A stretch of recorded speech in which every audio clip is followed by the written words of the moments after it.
नमस्कार, स्वागत है आपका एएनबी न्यूज की खास पेशकश न्यूज नाउ में। आपके साथ मैं हूं नवीन पांडे।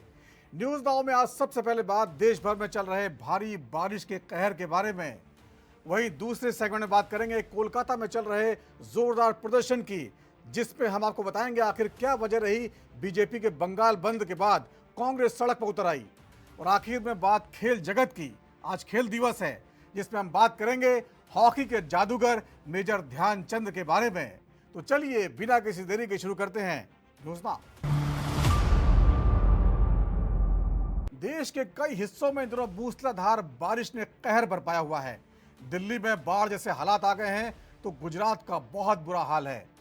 क्या अहमदाबाद, क्या सूरत और क्या बड़ोदरा, हर जगह जलमग्न सड़कें दिखाई देती हैं। लगातार हो रही बारिश की वजह से कई जगहों पर बाढ़ के हालात बन गए हैं। सड़कों पर पानी भरा हुआ है, जनजीवन पूरी तरह से अस्त व्यस्त हो चुका है। आगे भी तेज बारिश का अनुमान मौसम विभाग ने जारी किया है। बरसात का मौसम खत्म होने को है, लेकिन ये कहर खत्म होने का नाम क्यों नहीं लेता। देखिए हमारी खास रिपोर्ट। देश के कई राज्यों में बारिश का रेड अलर्ट। मौसम विभाग विज्ञान ने गुजरात, हिमाचल प्रदेश, पश्चिम राजस्थान, केरल, ओडिशा, उत्तर प्रदेश, बिहार, महाराष्ट्र, झारखंड और जम्मू कश्मीर समेत 14 राज्यों के लिए भारी बारिश का अलर्ट जारी किया है। राष्ट्रीय राजधानी दिल्ली और आसपास के इलाकों में बुधवार देर रात से ही बारिश हो रही है। बरसात के कारण तापमान में गिरावट दर्ज की गई है। मौसम विभाग ने उत्तर प्रदेश के भी कई जिलों में बारिश का पूर्वानुमान जारी किया है। बारिश के कारण गुजरात में बाढ़ के कारण लाखों लोग बुरी तरह प्रभावित हुए हैं। बारिश और बाढ़ जनित हादसों में अब तक 30 से ज्यादा लोगों की मौत हो चुकी है। प्रधानमंत्री मोदी ने राज्य सरकार को हर संभव मदद का भरोसा दिलाया है। गुजरात के कई जिलों में सेना तैनात करने की नौबत आ गई है। 10 से अधिक ट्रेनों को रद्द करना पड़ा है। देखिए मैडम, एक लो प्रेशर सिस्टम, इनफैक्ट एक के बाद एक दूसरा लो प्रेशर सिस्टम इस महीने का, ये आपका बंगाल की खाड़ी में बनके धीरे धीरे वेस्टवर्ड मूव करके आपका अभी डीप डिप्रेशन बनके अभी गुजरात के ऊपर स्थित है। पिछले 2-3 दिन से इसका मूवमेंट बहुत स्लो है और ये अरेबियन सी से बहुत मॉइस्चर पुल इन करके यहाँ पर आपका एक्सट्रीमली हेवी रेनफॉल पहले सिर्फ गुजरात में, उसके बाद गुजरात सौराष्ट्र कच्छ में, और कल और आज सौराष्ट्र कच्छ में हमें खासकर एक्सट्रीमली हेवी रेनफॉल का मिला है और चेतावनी भी है। इसीलिए आज रेड अलर्ट दे रहे हम सौराष्ट्र कच्छ के लिए। कल से ये वेदर सिस्टम धीरे धीरे और वेस्टवर्ड मूव करेगा, जिसके चलते हमारी उम्मीद है कि एक्सट्रीमली हेवी रेनफॉल शायद ना रहे, सिर्फ वेरी हेवी रेनफॉल ही एकदम वेस्ट कच्छ में होने की पॉसिबिलिटी है। साथ ही साथ देखेंगे तो एक और लो प्रेशर सिस्टम बनी हुई है अभी central bay of Bengal adjoining north bay of Bengal में। ये भी सिस्टम आपका धीरे धीरे वेस्टवर्ड मूव करेगा। आज हम लोग वेरी हेवी रेनफॉल का चेतावनी जारी किए हैं 2 जगह, यानी कि एक है आपका केरला और Karnataka, south Karnataka, coastal Karnataka region, दूसरा है उड़ीसा, क्योंकि ये वेस्टर्ली फ्लो स्ट्रेंथन होगा, तो यही दोनों में जगह में सबसे ज्यादा बारिश होने की संभावना है। आज यही दोनों एरियाज में हमने ऑरेंज अलर्ट इशू किए हैं। कल हमारे उम्मीद है कि सिस्टम जितना पास आएगा और थोड़ा वेल मार्क्ड भी होने का संभावना है। इसके चलते हमारा कोस्टल कर्नाटका में और हमारा एक्सट्रीमली हेवी रेनफॉल, और बाकी केरला और इंटीरियर कर्नाटका में वेरी हेवी रेनफॉल रहेगा, और उड़ीसा और साथ ही साथ छत्तीसगढ़ में यहाँ वेरी हेवी रेनफॉल का बढ़ेगा, मतलब एरिया थोड़ा बढ़ जाएगी। आज जैसे एकदम कोस्ट के पास साउथ कोस्टल उड़ीसा, कल थोड़ा इंटीरियर और साउथ छत्तीसगढ़ में भी आपका अति भारी वर्षा होने की संभावना है। साथ ही साथ आपका विदर्भ, ईस्ट तेलंगाना और नॉर्थ कोस्टल आंध्र प्रदेश में भी आज कल से हमारा अति भारी वर्षा होने का पॉसिबिलिटी है।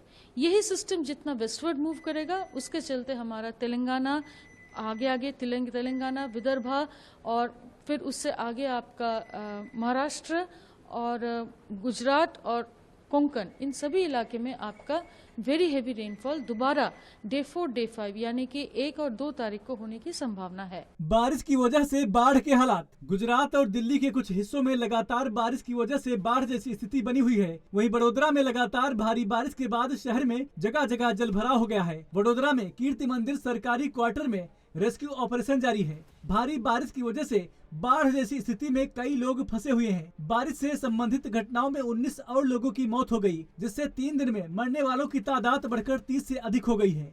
सूचना के अनुसार राज्य के कुछ हिस्सों में लगातार चौथे दिन भी भारी बारिश रही। वहीं बाढ़ प्रभावित इलाकों में से 17,800 लोगों को निकालकर सुरक्षित स्थानों पर पहुंचाया गया। आज सिचुएशन बहुत तकलीफ है, बहुत दिक्कत है। अब क्या है कि पानी इतना भर गया है ना कि उन्होंने बंद ही कर दिया है, तो अंदर ही जा ही नहीं सकते। वैसे पानी इतना तक महादेव डूब गए पानी में, ये हालत है। तो रोज आते हैं आप यहाँ? हाँ, रोज आते हैं। कैसा मतलब आज कैसा लग रहा है जब आज तो बहुत दिक्कत हो रही है। अब भगवान के पास नहीं जाते सकते तो फिर तो दिक्कत तो होगी, अच्छा भी नहीं लगता है। तो भगवान से क्या प्रार्थना करते हैं कि पानी उतर जाए? हाँ, ये बड़ौदा का कुछ अच्छा हो, भगवान की मेहरबानी है। पानी पानी करते थे, इतना पानी दे दिया कि अभी बस करो, ऐसा लगता है कि नहीं। भगवान के लिए सभी हम सबके लिए प्रार्थना करते हैं कि भाई अच्छा हो जाए, किसी को ज्यादा दिक्कत नहीं। जो नीचे है, जिनको बहुत घरों में पानी आ गया, पीछे की सोसाइटियों में, काशी विश्वनाथ में, पीछे राजस्तंभ में घरों में पानी है, अच्छे अच्छे घरों में पानी है। 2 माल का बंगला है लेकिन पानी है, तो बहुत दिक्कत है लोगों को। और यहाँ पे जो झुपड़पट्टी है, वहाँ तो लोगों को ऐसे ही बच्चे खेल रहे हैं पानी में, लेकिन उनके माँ बाप की क्या हालत है वो जाके देखे तो ही उसको पता चले। इतनी हालत है। किरीट भाई, ये बताइए आप यहाँ पे क्या करते हैं? एक केले बेचता हूँ। अच्छा, कहाँ पे? यहाँ काशी मंदिर के बाजू में। आज मंदिर की क्या हालत है? पानी बहुत भरा है। अच्छा, रोज इतना क्या रोज भक्त आते हैं रोज? हाँ, रोज आते हैं, बहुत आते हैं। कैसा माहौल है? पानी बहुत है अंदर। ये तो मेट्रो ट्रेन का जो नाला है ना, उसके लिए पानी भरा है। अच्छा मट्टी वहाँ सब नाक दी है, अच्छा। तो पानी नहीं भरा था कभी। मैं 25 साल से 30 साल से बेचता हूँ केला। अच्छा, पहली बार देखा? हाँ, पहली बार इतना पानी देखा। और नाले में मट्टी है ना, उसके लिए प्रॉब्लम है। भगवान से क्या प्रार्थना करोगे पानी उतर जाए? पानी नहीं, बरसात ही उतर जाए तो उतर जाएगा। अच्छा, बारिश रुक रुक जाएगा तो उतर जाएगा उसका आप। पानी तो बहुत ना यहाँ तक था यहाँ वजह। आदरणीय योगी आदित्यनाथ जी, हम आपकी नसीहत को पूरी तरीके से मानेंगे। और बिल्कुल आपने सही कहा कि बटेंगे तो कटेंगे।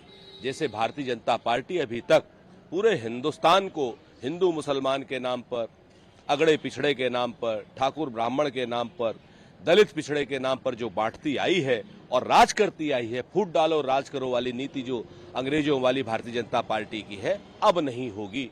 अब ना हम बटेंगे ना हम कटेंगे। अब इंडिया गठबंधन के साथ में पूरी देश की जनता, पूरे हिंदुस्तान की जनता एक रहेगी और वो भारतीय जनता पार्टी को बांटेगी भी और खंड खंड भी करेगी। कोई योगी की भाजपा होगी, कोई मोदी की भाजपा होगी, कोई शाह की भाजपा होगी। ये बात आपकी सही है कि अब भाजपा बटेगी और कटेगी, लेकिन देश एक रहेगा, नेक रहेगा, आरक्षण के साथ रहेगा, संविधान के साथ रहेगा। सीमा, आप काम पे जा रही है? हाँ जी, मैं ऑफिस जा रही हूँ। बहुत लेट हो रहा है मुझे। लेट होने का? रात से बारिश हो रही है और पानी चारों तरफ भरा पड़ा है। इस कारण से बसें नहीं आ रही है। तो ये अमूमन होता है या फिर जब बारिश होती है तभी होता है? बारिश होती है जब भी होता है। तो बारिश होने की वजह से जो बसें हैं वो खराब हो जाती है, लेट आती है? लेट भी हो जाती है, खराब भी हो जाती है। अच्छा, इस कारण लेट हो जाता है आपको? हाँ, या तो ऑटो से जाना पड़ता है या वैसे ही ऐसे करना पड़ता है। या तो बस का वेट करो या फिर ऑटो से जाओ? ऑटो से जाओ। ऑटो से जाना काफी महंगा पड़ता है? महंगा पड़ता है, 250 रुपए लगते हैं लाजपत नगर के। चौहान रहेगा। चौहान जी, आप ये बताएं कि आपको ऑफिस जाने में लेट होता है? हाँ जी। बारिश होती है? हाँ, बहुत लेट होता है। ये बसेस है ना, बीच में बीच से ले जाते हैं जहाँ पानी होता है और वहाँ ख़राब कर देते हैं। उसके बाद वो चलाते नहीं है, कहते हैं कि जो कंपनी वाले मना कर देते हैं बस को। तो ये कब होता है? बारिश की वजह से होता हाँ, है या बारिश की वजह से होता है एक्चुअली ऐसे में। लेट नहीं होता है? जब नहीं, ऐसे लेट नहीं होता। कभी कभी जाम लगता है तब लेट होता, नहीं तो नहीं। यहाँ पे जो पानी भरता है क्योंकि बारिश के मौसम में हमेशा भरा होता है पानी? हाँ, ये हमेशा भरा रहता है पानी। सरकार इसके विषय में कुछ नहीं कर रही है। सरकार इसमें कुछ नहीं कर रही है। इस वजह से आप लोगों को लेट हो रहा है? ऑफिस हाँ। जाने में दिक्कतें हो रही हैं? अगर ये सरकार पहले सोच ले तो ऐसी परेशानी कभी नहीं आए। कितना एक मिनट? संभव बात में संदीप जी, सामने वाटर लॉगिंग है, बहुत ज़्यादा पानी भरा हुआ है, आपके पास ठेला है, कितनी दिक्कतें हुई आपको वहाँ से? बहुत ही दिक्कत हुई। कहाँ से आ रहा है? पालंग से कहाँ जाना है आपको? नोएडा नोएडा जाना है? और नोएडा जाने में तो बहुत ज़्यादा ट्रैफिक होगा, जाना बहुत ज़्यादा जाम भी है, जहाँ जहाँ हर जगह पानी भरा हुआ है पूरे रास्ते में। जी सर, तो आप कैसे निकले यहाँ से? बहुत कठिन से निकले। कितना पानी था? काफी पानी यहाँ कितना मुश्किल हुआ आपको वहाँ से? दिक्कतें बहुत हुए, बहुत दिक्कत हुई। बहुत दिक्कतें। ये क्या हमेशा यहाँ पे पानी भरा होता है? हाँ, बारिश में हमेशा पानी रहते हैं। ओके, क्या नाम है आपका? संतोष ठाकुर। आप अपने बच्चों को स्कूल छोड़ने जा रहे हैं? हाँ हाँ, स्कूल कहाँ पे है? बस केंद्रीय विद्यालय नंबर 2 है। देख सकते हैं पीछे काफी लंबा जाम। काफी लंबा जाम है, पानी का साला सब दिन सेम सिचुएशन रहता है। कोई भी नेता, कोई इतना ऑफिसर एरिया है, एपीएस वाली एरिया है, उसके बाद भी कोई इस पर इंस्ट्रक्शन नहीं होता है। एवरी टाइम लास्ट 1 ईयर से देख रहा हूँ यहाँ पानी जमा होता है, लेकिन इस पर कोई साधन नहीं होता है। बारिश होती है यहाँ पे पानी बस जमा यहाँ same every day, every last 1 year से देख रहा हूँ होता है। अभी घुटने ऐसे तक पानी था। पूरा घुटने तक पानी है। पानी आया। यस यस यस, कैसे निकले आप? बहुत दिक्कत से निकला हूँ। ये तो लग रहा है जो आधा गाड़ी उधर ही फंसा पड़ा है, बच्चे को लेकर के सब पानी में फंसे पड़े हुए हैं। क्या उम्मीद करते हैं आप गवर्नमेंट? गवर्नमेंट का क्या उम्मीद सर, कोई भी गवर्नमेंट आ जाए सलाह इसको पोर फैमिली के लिए देखने के लिए कोई राजी नहीं है, सब एज इट इज है। दिल्ली में खास करके तो लग रहा है सलाह कोई है ही नहीं, ऑल मिनिस्टर इज देयर, लेकिन उसके बावजूद भी यहाँ कुछ है ही नहीं, कोई फंक्शन नहीं है।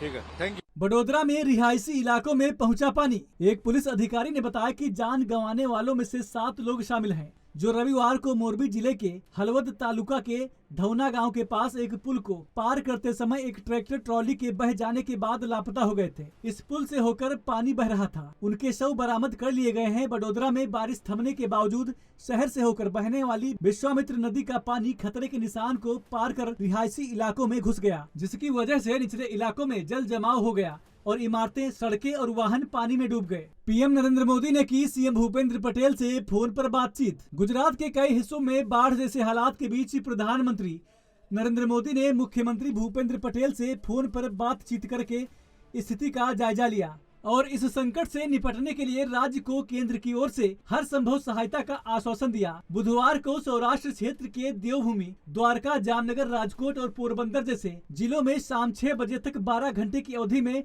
50 मिलीमीटर से लेकर 200 मिलीमीटर तक बारिश हुई। इस अवधि के दौरान देवभूमि, द्वारका जिले के भावनद तालुका में 185 मिलीमीटर बारिश हुई, जो राज्य में सबसे अधिक है।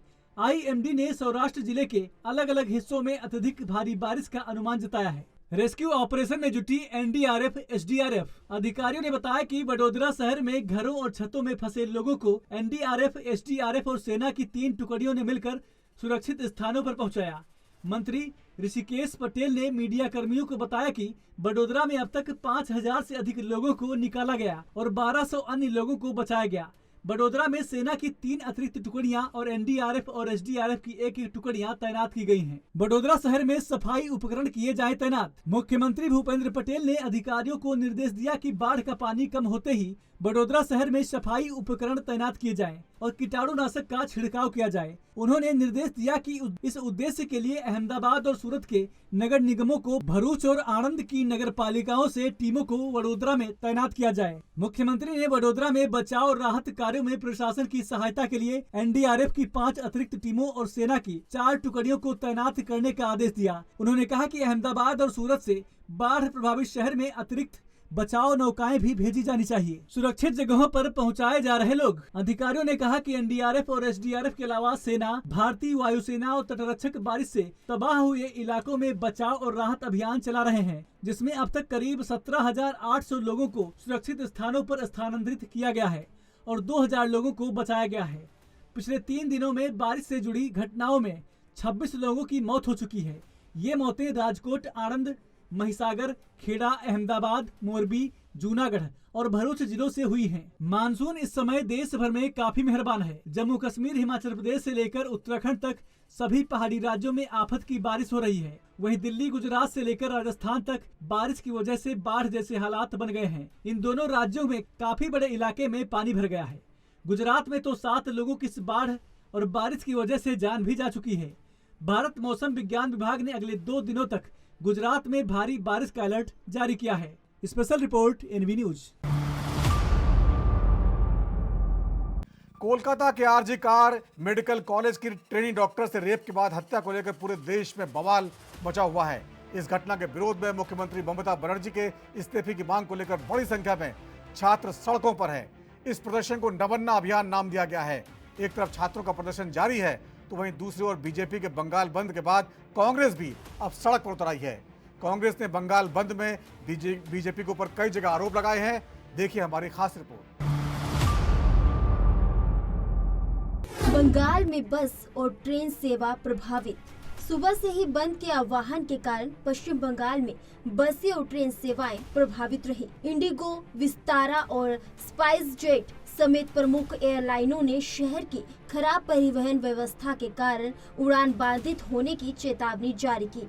प्रदर्शनकारी भाजपा नेताओं और कार्यकर्ताओं को पुलिस के साथ छींट-फूट झड़प करते देखा गया। इस बीच टीएमसी और भाजपा नेताओं के बीच इस मामले को लेकर आरोप प्रत्यारोप का दौर जारी रहा। बीजेपी का ममता सरकार पर तीखा हमला। बीजेपी के 12 घंटे के बंगाल बंद करने के बाद पश्चिम बंगाल के नेता प्रतिपक्ष शुवेंदु अधिकारी ने कहा, जिस तरह से पूरे राज्य में सीएम हटो का नारा लगाया गया, जिस तरह से कल का गैर राजनीतिक न बनना अभियान मार्च देखा गया और जिस तरह से आज भाजपा द्वारा बुलाए गए बंद का असर देखा गया, उसके बाद यह मुद्दे को भटकाने की कोशिश है। ये बहुत ही तकनीकी मामला है। वहीं केंद्रीय मंत्री गिरिराज सिंह ने कहा, बंगाल में ममता बनर्जी हार चुकी हैं, अपनी लोकप्रियता खो चुकी हैं, इसीलिए वे असंवैधानिक बातें बोल रही हैं, संघीय ढांचे को तोड़ रही हैं। सेंट्रल गवर्नमेंट का कौन कानून करेगा, स्टेट क्या करेगा, पूरा डिटेल्स है। वो बीएनएस का करेक्शन कर नहीं सकती। ये आरजीकर मुद्दा और पूरा प्रदेश में जिस तरीके से स्टेप डाउन सीएम ये नारा बुलंद हुआ ना, जिस तरीके से कल अपॉलिटिकल नवान्न मार्च और आज बीजेपी का बंद का असर देखने मिला, उसका बाद ये मुद्दा को डाइवर्ट करने के लिए कोशिश है। ये बहुत टेक्निकल मामला है। एक तो जो असेंबली का मॉनसून सेशन था, वो लास्ट दिन आखिरी दिन वो साइन एंड डाई किया, उसको गवर्नर का पास फाइल भेजना पड़ेगी। और असेंबली का सेशन चीफ मिनिस्टर नहीं बुलाती, असेंबली का सेशन स्पीकर और सेक्रेटरी असेंबली जो जुडिशियल से आता है वो बुलाती है। इसका पता भी नहीं है। ये अपने प्रदेश को खत्म तो कर दिया, जंगल राज कर दिया, और दूसरा इसको तो पहले कॉन्स्टिट्यूशन को खत्म कर दिया, अभी असेंबली का जो बिजनेस एंड रूल्स है वो भी आज खत्म कर दिया। बिहार लालू यादव हो, तेजस्वी यादव हो, राहुल गांधी हो, इनके लिए बेटियों का बलात्कार बंगाल में नहीं दिखता और ममता बनर्जी के साथ दिखते, यानी बलात्कारियों के साथ ये टुकड़े टुकड़े गैंग दिखते। और बंगाल में ममता बनर्जी हार चुकी हैं, अपनी लोकप्रियता खो चुकी हैं, इसीलिए वो असंवैधानिक बातें बोल रही हैं। राष्ट्रपति के बयान पर कांग्रेस का तंज। आरजीकर मेडिकल कॉलेज और हॉस्पिटल रेप हत्याकांड पर राष्ट्रपति द्रौपदी मुर्मू के बयान पर कांग्रेस नेता पवन खेड़ा ने कहा, राष्ट्रपति ने जो ये मुद्दा उठाया है हम उसका स्वागत करते हैं, लेकिन उन्हें उत्तर प्रदेश के फर्रुखाबाद, महाराष्ट्र के बदलापुर, कोल्हापुर, रत्नागिरी, पुणे, राजस्थान के जोधपुर के तमाम वारदातों का भी जिक्र करना चाहिए, ताकि ऐसा ना लगे कि वह एक राज्य को लेकर बस बोल रही हो। तो वहीं बिहार के नेता प्रतिपक्ष व आरजेडी नेता तेजस्वी यादव ने पश्चिम बंगाल की मुख्यमंत्री ममता बनर्जी के बयान पर कहा, बीजेपी पूरे पश्चिम बंगाल में गुंडागर्दी कर रही है। बीजेपी के लोग शांतिपूर्ण माहौल को बिगाड़ना चाहते हैं। वे लगातार लोगों को भड़का रहे हैं। जहां तक बलात्कार की घटनाओं का सवाल है, वह उत्तर प्रदेश और अन्य भाजपा शासित राज्यों में सबसे ज्यादा है। राष्ट्रपति महोदय ने जो ये मुद्दा उठाया उसका हम स्वागत करते हैं, क्योंकि जितने ऊंचे पद पर बैठे हुए लोग इन मुद्दों की बात करेंगे उतना सरकारों का ध्यान इन मुद्दों पर जाएगा। लेकिन राष्ट्रपति महोदया को उत्तर प्रदेश के फर्रुखाबाद का भी जिक्र करना चाहिए, महाराष्ट्र के बदलापुर, कोल्हापुर, रत्नागिरी, पुणे, इन सब हादसों का, राजस्थान के जोधपुर, तमाम वारदातों का जिक्र करना चाहिए। जिस हिसाब से हम लोगों ने भी देखा कि पूरे बंगाल में बीजेपी जो है गुंडागर्दी कर रही है, सामाने बाजारों में से निकाल छीना झपटी सब कर रही है। एक माहौल जो है, एक एनवायरनमेंट जो है शांति का, उसको ये बीजेपी के लोग भंग करना चाहते हैं और ये लगातार जो है लोगों को उकसाने का काम कर रहे हैं। लेकिन बंगाल के लोग हों या और कहीं के लोग हों, किसी अन्य राज्यों के, इन लोगों के झांसे में आने वाले नहीं हैं। और जहाँ तक बात है, हम तो पहले भी कहे हैं, रेप की घटनाएं उत्तर प्रदेश में सबसे ज़्यादा है। बीजेपी शासित राज्यों में सबसे ज़्यादा रेप की घटनाएं होती हैं। बिहार में लगातार हो रहा है, तो उस पर क्यों चुप्पी लोग साधे हुए हैं? हर जगह इस तरह का माहौल जो है बीजेपी के लोग पैनिक क्रिएट करना चाहते, जो पूरी तरीके से असफल रहेंगे। कानून व्यवस्था बनाए रखने की हर संभव कोशिश जारी। केंद्रीय मंत्री सुकांता मजूमदार ने कहा, हमने राज्यपाल सीवी आनंद बोस को 9 अगस्त से अब तक के पूरे घटनाक्रम के बारे में विस्तृत जानकारी दी। हमने उनसे अनुरोध किया कि पूरा बंगाल उनकी ओर बड़ी उम्मीद से देख रहा है, इसलिए कानून व्यवस्था बनाए रखने के लिए जो भी आवश्यक कदम उठाने हैं वे उठाएं। हमने पूरा डिटेल जानकारी दी 9 तारीख से क्या हुआ, और गवर्नर साहब को हमने बताया कि you are the custodian of the constitution in the state, whole Bengal is looking after you, आपको आपके तरफ लुकिंग टुवर्ड्स यू, आपके तरफ देख रहा है पूरी बंगाल में लॉ एंड ऑर्डर मेंटेन करने के लिए जो करना चाहिए आप करिए। बंगाल की जनता बहुत आस से आपकी तरफ देख रहा है। बंगाल में सड़कों पर उतरी कांग्रेस नेता अधीर रंजन चौधरी ने कहा, हम बंगाल के लोगों और मृत डॉक्टर के परिवार की मांगों में अपना स्वर मिला रहे हैं। ममता बनर्जी खुद नहीं चाहती हैं कि इस मामले की ठीक से जांच हो, क्योंकि कई रहस्य सामने आएंगे। वह नहीं चाहती कि ऐसा हो, इसलिए वे अनाप शनाप बोलकर और लोगों को डराकर ध्यान भटकाने की कोशिश कर रही हैं। लेकिन यह एक जन आंदोलन बन गया है। बंगाल के आम लोगों की मांग जो है, पीड़िता का परिवारों की जो मांग है, इंसाफ की मांग, वो इंसाफ की मांग में हम सर में सर मिला रहे हैं और कुछ नहीं।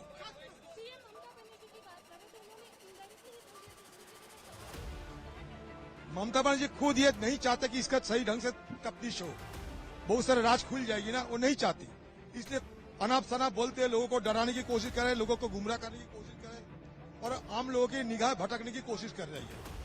लेकिन लोग छोड़ने वाला नहीं है, ये जन आंदोलन में शामिल तब्दील हो चुके हैं।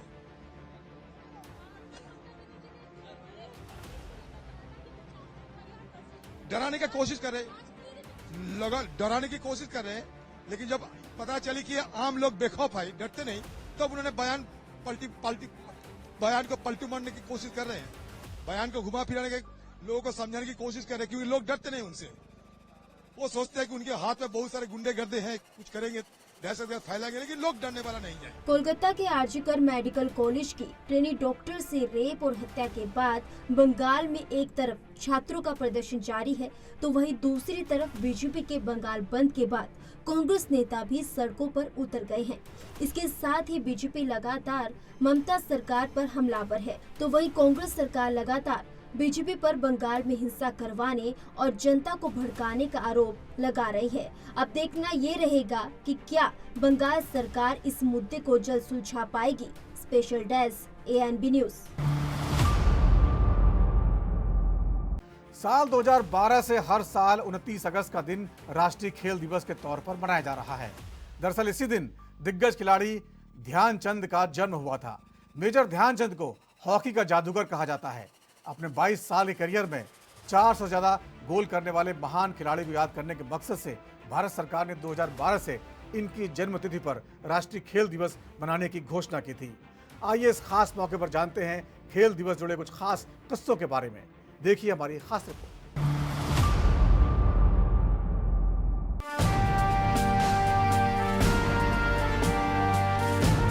अपनी हॉकी स्टिक से दुनिया को लोहा मनवाने वाले मेजर ध्यानचंद का आज 29 अगस्त को जन्मदिन है। उन्हें यूं ही हॉकी का जादूगर नहीं कहा जाता है।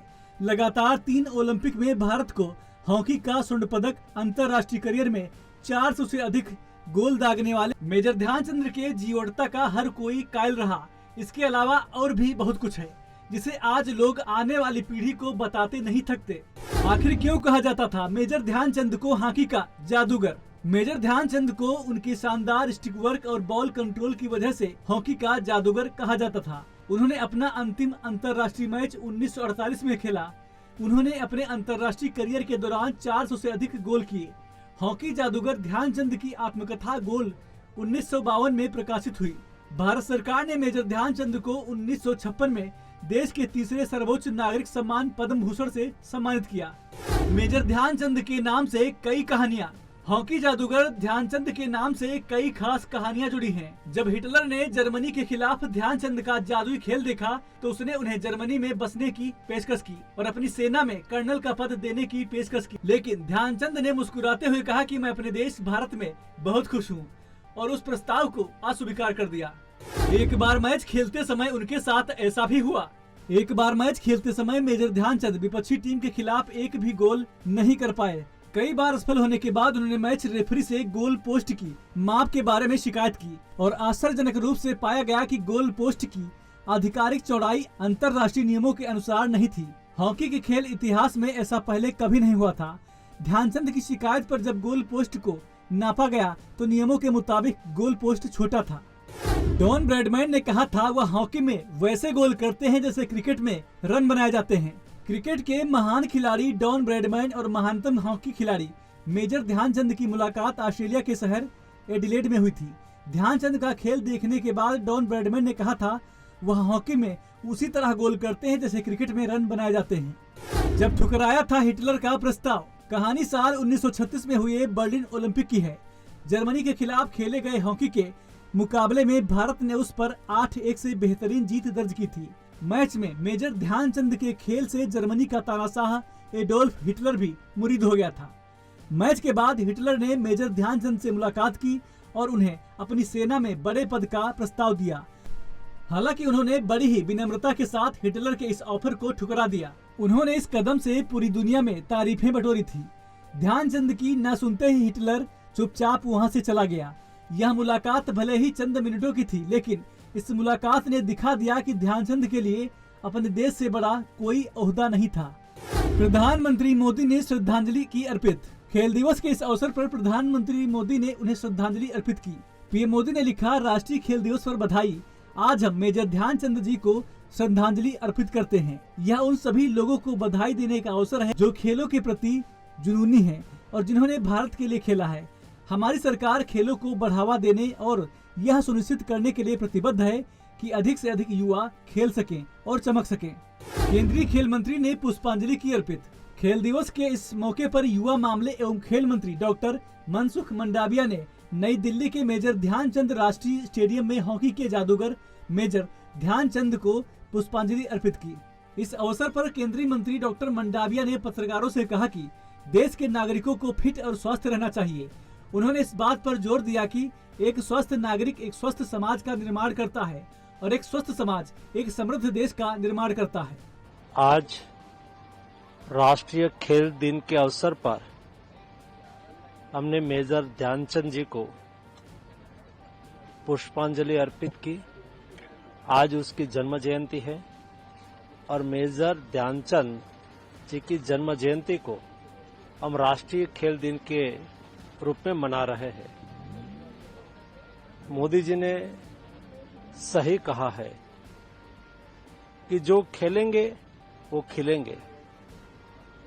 देश के नागरिक फिट रहे, स्वस्थ रहे और स्वस्थ नागरिक स्वस्थ समाज का निर्माण करता है और स्वस्थ समाज समृद्ध राष्ट्र का निर्माण करता है।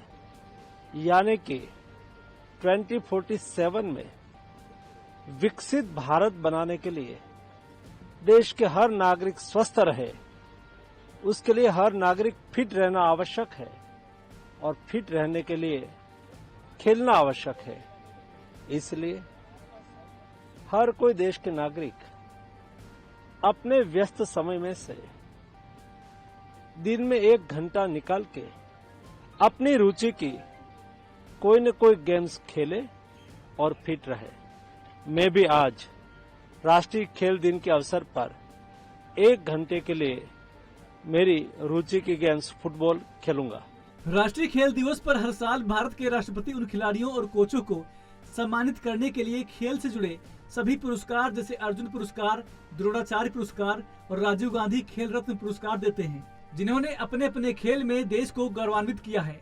खेलो इंडिया आंदोलन, जिसका उद्घाटन प्रधानमंत्री नरेंद्र मोदी ने 2018 में किया था, खेलों के उन पहलों में से एक है जिसे सरकार ने पिछले कुछ वर्षों में इस दिन शुरू किया है। इस दिन देश भर में विभिन्न टूर्नामेंट आयोजित किए जाते हैं। कई कॉलेज, स्कूल और ऑफिस में इस दिन के महत्व को ध्यान में रखते हुए सेमिनार और खेल आयोजित करते हैं। Special desk NB news. तो न्यूज नाउ में आज इतना ही। वक्त छोटे से ब्रेक का है और ब्रेक के बाद भी खबरों का सिलसिला जारी रहेगा।